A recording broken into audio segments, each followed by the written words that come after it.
you know about the powerful system that affects our daily lives through the laws that we follow, the taxes that we have to pay, or just the rights that we have as people? The government plays a huge role in it.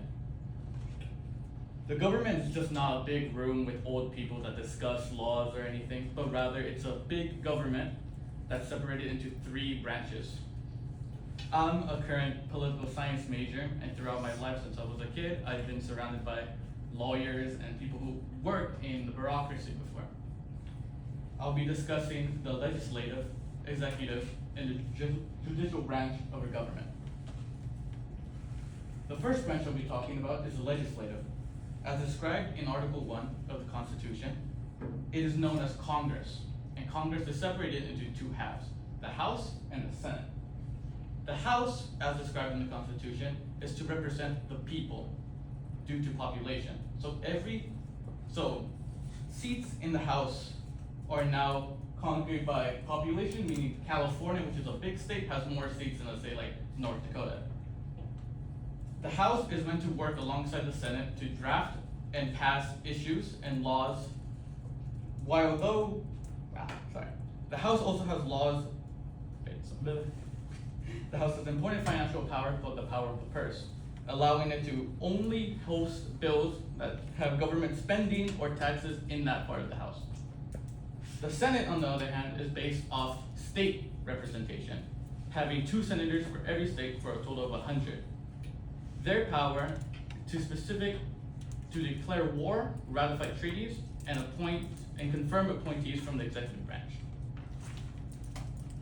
The second branch that we're going to be talking about is the executive, which is hosted in Article 2 of the Constitution and talks about the leader of the President of the United States.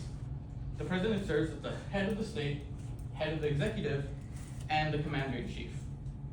Duties being to enforce federal laws made from Congress and signing or vetoing bills at will, appointing judges and cabinet members, and guide the country whenever international or domestic problems. The vice president really is only there to be in succession of the president, although now in modern politics he's gotten a stronger role as being a main advisor and having a lesser role in the Senate being the president, being able to host a tie-breaking role whenever needed, whenever it's a 50-50 in Senate. The cabinet is basically the army of the president, being able of executive departments such as education and defense and state. Together, they all work in tandem to fulfill the Congress's laws and pass the policies amongst their state. Finally, we're going to be talking about my personal favorite, which is the judicial. Sadly, it's not that strong anymore.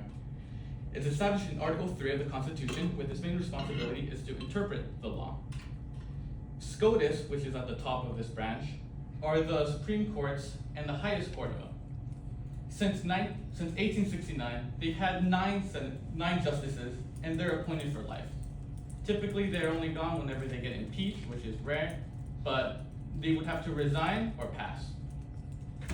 SCOTUS takes a large importance in our lives, such they take huge cases that their decisions impact our full nationwide. Due to having this power, they don't really take upon large amount of cases. Maybe they get requested 1,000 cases per year, they only look at 80. Below the Supreme Court are the appeals. Appeal courts reviews decisions made from lower courts to see if they apply the law correctly. They're mainly compiled of 3 judges looking over in 3 courts, 3 judges looking at each case, and there's only 12 regional circuits. Finally, there are the trial courts, which are the bottom and mainly the normal courts that you all think of whenever it's a movie or anything. They take care of criminal cases, civil cases, even familial, such as child custody and divorces. I went from top to bottom this time, but typically it's a rare case, but most cases go through the trial courts. Something comes up, they appeal it, they go over to the appeal courts, and if they find something unconstitutional and it is very important, it is rarely sent up to SCOTUS where the final verdict is made. Although the government might seem confusing at first with being compiled into multiple sessions, talking about it in three branches makes it easier to compile and think of.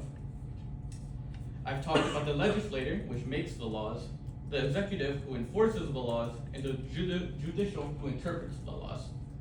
All together, next time you see them on the news, whenever they talk about our president or our Congress or Supreme Court, you'll now know exactly where they fit, how they work, and hopefully the next time we talk about them, it's better news than recent.